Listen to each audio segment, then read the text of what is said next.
correct me if I'm wrong, because I'm admittedly a little confused right now. Because I could have sworn that I was told that Monday Night Raw was the brand that needed a new world championship. But judging by the WWE title match that's going to be taking place at SummerSlam, Dean Ambrose versus... I can't even say it. Dolph fucking Ziggler. Dean Ambrose versus Dolph Ziggler is a WWE Championship match. According to that, apparently SmackDown needs a new world title too. So I guess we could spend a little bit of time brainstorming on names for the as yet to be created world championship that's going to be featured on SmackDown. Speaking of the world, 71% of the Earth's surface is covered by water, so we could do WWE Ocean Championship. That puts it a level above the Intercontinental title, which is very important for the for a world title in WWE, so that could work. Monday Night Raw has a WWE Universal Championship, so keeping up with the space theme, how about this? Wait for it. The WWE Intergalactic Championship. Doesn't that sound hip, fresh, innovative, very 21st century-like, right? Shit, we can go with that. Honestly, we can go with anything right now because SmackDown, it is in desperate need of a world championship because a match like Dean Ambrose versus Dolph fucking Ziggler, that's a mid-card match if I ever heard one. And I'm sorry. Like, no, I'm not sorry at all. I'm not sorry at all. Because WWE, I understand that you're in this whole new era mindset and you want to force that message to the viewers. And to accomplish that, you need new faces circling around the titles and you need new people up in that top tier in WWE. But when it comes to Dolph Ziggler, that is where I draw the line. So for making Dolph Ziggler the #1 contender to the WWE Championship in a match set to take place at one of the biggest shows of the year, go directly to jail, do not pass go, and do not collect $200 because this is some bullshit, and I'm going to let you know exactly why. So Monday Night Raw and SmackDown, they were placed in similar positions. We have a demand that we need to fill. We have, a request for 2 new faces to be #1 contenders to the world title. Raw answers with Finn Balor. SmackDown answers with Dolph fucking Ziggler. Let me explain to you the difference between Dolph Ziggler and Finn Balor. I could throw some shade right now, but you know what? I'm not even going to do that. I'm going to calm myself down and attempt to explain my line of thinking right now. When it comes to Finn Balor, let's go ahead and call a spade a spade. They cheated. Monday Night Raw fucking cheated because Finn Balor is a blank slate. They could have honestly debuted him at any position on the card, anywhere on the totem pole at all. And it's up to the narrative that they create around Finn Balor to make us believe that he belongs in that spot. Because the thing is with Finn Balor, he does not have an established history on the main roster. He does not have an established history with interacting with the wrestlers on the main roster. So there's no standard set when it comes to Finn Balor where he steps into a ring with this person and you're like, okay, yeah, Finn Balor is going to get his ass kicked here, or Finn Balor, he's going to win this match here. It was up to WWE to establish that on Monday Night Raw, and they did an amazing job of establishing that. He went into his Fatal 4-Way, he won that match, he went into the main event of Monday Night Raw and beat one of the biggest stars in WWE today in Roman Reigns. So WWE's objective was to send the message that Finn Balor is a top star, and with a blank slate, with a blank canvas, you can paint on that canvas whatever the hell it is that you want to. And it's up to you to continue to tell that story in the upcoming weeks. And it's also up to Finn Balor as a talent to make us believe that he belongs in that spot. That's something that is as yet to be seen. That blank slate, you can build whatever structure you want on there. But on the slate of Dolph Ziggler, his slate has a dilapidated boat. That's what the fuck is on Dolph Ziggler's slate right now. And it's not even as entertaining as a dilapidated boat in the the final deletion segment. Like, Dolph Ziggler's slate is a big, ugly, raggedy ass shack. That's what sits there right now. As someone tweeted to me, Jason Newton, he says, WWE has 3 weeks to clean up 2.5 years of garbage. You know what? I'm going to modify that a bit because I wouldn't necessarily say 2.5 years. I say like 1.5 years, because at the end of 2014, Dolph Ziggler was knocking it out of the freaking park. I really enjoyed the character that he was portraying on WWE TV. They were even giving him opportunities to live out that resilient character on a week-to-week basis, and it was reaping, you know, some amazing benefits and some great results, and I was really enjoying Dolph Ziggler's character. But whatever happened leading into 2015, things fell off the rails, and his career has been a hot-ass mess since then. So we've had no period of recovery for Dolph Ziggler for me to get to a point where I accept this guy once again, where I'm not just like disgusted every time I see him on the friggin' TV screen. And to go through a year and a half of that to now you telling me that I have to accept him as a #1 contender to the WWE Championship? Hell no. Hell no, I'm not doing that at all, because I look at Dolph Ziggler and what I see is a character that has had pathetic booking, and the Dolph Ziggler that exists within the WWE universe. Dolph Ziggler's character, not only has the booking been pathetic, but the character itself has been pathetic. And I look at him and I'm wondering, what the hell are they talking about when they're talking about this glass ceiling that Dolph Ziggler is breaking? This dude is already a 2-time world champion. And then you take into account I'm lying.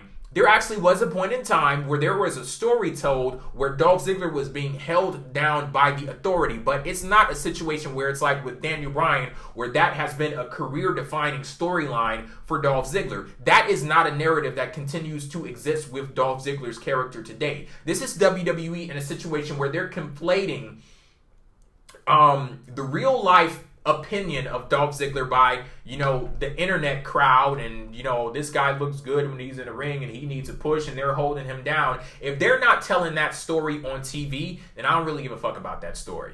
Like, they could do something with that if they incorporated it onto TV, but you can't send Dolph Ziggler out there and book him like a pathetic ass loser and then tell me that he's being held down. That does not ring true to the person that he's being portrayed as on WWE TV. And then talking more about that character, Dolph Ziggler is a type of guy that it's just something that like really grinds my gears, chaps my ass when it comes to Dolph Ziggler, because he seems like the guy who's more concerned with stealing the show than he is in getting a victory. Like, he seems like the character that goes out to the ring, I just want to be happy, I want to be fun, I want to go out there and I want to have an amazing match, win or lose. Fuck that bullshit. I don't care about that at all. I can't do anything with a character who doesn't have any motivation in winning or anything like that. Like, that's who I see when I look at Dolph Ziggler. I see that, and I see a guy who looks good losing. That's what I see when I look at Dolph Ziggler. That does not equate to someone who I believe should be in a match for the World Championship. So now we're in a situation where Dolph Ziggler, he is the #1 contender for the WWE Championship in a match set to take place at one of the biggest shows of the year. And not just that, but he actually pinned AJ Styles. AJ Styles. And he didn't just pin AJ Styles. He pinned AJ Styles after hitting him with a bastardized super kick.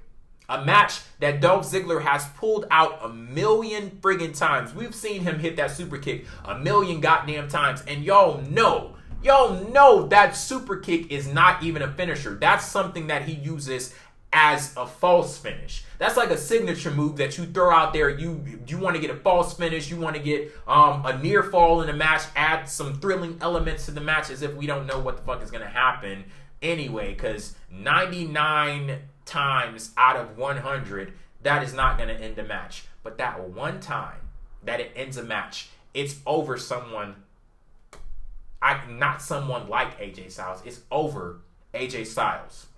So in your quest to establish a new name, a fresh face at the top of WWE and put that person in the title picture, AJ Styles is the victim. AJ Styles is the one that you roll over in the bandwagon on your road to establishing a new top star in WWE. Am I the only one that makes a statement like that and thinks that that's fucking insane? AJ Styles, the best overall performer in WWE today, he's rolled over for the sake of Dolph Ziggler? Really? That's where we're at right now? I'm just in a state of disbelief now. And you guys know I'm a big story guy. I'm really big into stories and seeing a journey and character development and stuff like that. And this story could have been told with Dolph Ziggler. The very first moment that WWE found out they were going to do a brand split, they could have started telling that damn story with Dolph Ziggler. But they didn't do that. They didn't do it. We didn't get any time to, like, have Dolph Ziggler re-enter, my good graces or anything like that. Like, it's just, oh, he's a pathetic-ass character, and boom, now he's a number one contender. And I believe Dolph Ziggler was a specific person that I actually use as an example of the ways that WWE could incorporate this build-up to the draft into the roster. Like, use a person like Dolph Ziggler. He goes out there and he says, you know what?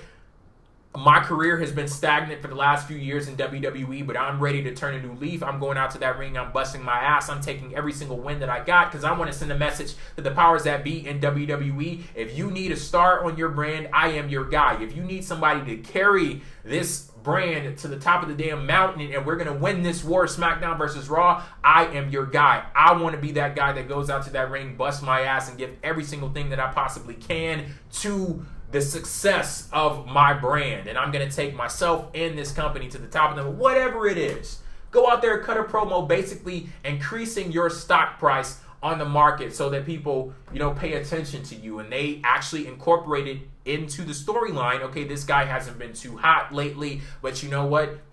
Things are changing up for him. And then that's the way that you slowly make that person rise to the top. But I can't accept this with Dolph Ziggler now. I can't. WWE has a few weeks to erase a year and a half of bullshit. And that's the big difference between Finn Balor and Dolph Ziggler. WWE has to do damage control in Dolph Ziggler and re-establishing a narrative for him that didn't exist a week ago. When it comes to Finn Balor, everything is fresh and everything is new. And it may be a cop-out, but them's the breaks. That's how it goes. And, so other stuff that happened on this episode of Raw, I'm still thinking about Raw, to be quite honest, and I should tell you all that you need to know about this episode of SmackDown. Look, they got a hill to climb. They definitely do, and I've noticed that with the way that they didn't have American Alpha on the show, because I actually saw when they had all of the people on the ring apron, at the start of the show, I noticed Jason Jordan there, and I was like, oh crap, because for a split second, I forgot that American Alpha was on the main roster, and then when I saw him, I got all excited, and then they showed that video package for American Alpha later on in the show, and at the end, it was like American Alpha next week, and I was like, wait, what the hell is going on here? You got me all excited about seeing American Alpha, but I realized what they had to do, because it's a very different situation for Monday Night Raw and SmackDown. Raw was able to deliver that amazing show that they did because people are going to tune into Raw out of habit. SmackDown has a big hill to climb, so they can't give everything away on their, official first show under this brand extension, because they got to give people a reason to tune in next week, and they got to promote something for next week and the week after and the week after. That's why they had that thing promoting Shelton Benjamin on his way back to WWE. I'm very excited about that. And then that's why they couldn't give away American Alpha on this episode. They have to save them for next week, so they have to stagger their stuff out, while Monday Night Raw had the opportunity to give, they gave away Finn Balor versus Roman Reigns for the first time. They gave away Sasha Banks' title victory. Great stuff on the show. And I don't know if Monday Night Raw is going to be able to keep up with that level of excitement and hype and intrigue on a week-to-week basis. But in the record books, it does exist that they had that as their first episode under this brand extension. And we get this on SmackDown. This was a show that was good in parts, but some work needs to be done. especially on that fucking commentary team, because that commentary team was a hot-ass mess. While Byron Saxton, Corey Graves, and Michael Cole, they did mesh together very well. And I noticed JBL was an anchor that held Michael Cole down. And I'm so glad that that partnership was ended in WWE, because Michael Cole has improved immensely when he doesn't have JBL sitting next to him, dragging him down with his bullshit. Now he's on SmackDown dragging them down with his bullshit. That commentary team was a mess. And Mauro Ranallo, I bless your soul, child. Your back must be hurting right now. I hope you get a nice massage. Go visit a chiropractor or something, because your back must be hurting, because you carried the hell out of that commentary team. You tried your best. JBL, he's just as obnoxious and annoying as ever. What else? As Steven said on Twitter, David Otunga is low energy. So you have that. Yeah, that's all I have to say about the commentary team. I'm excited about the women's division, though.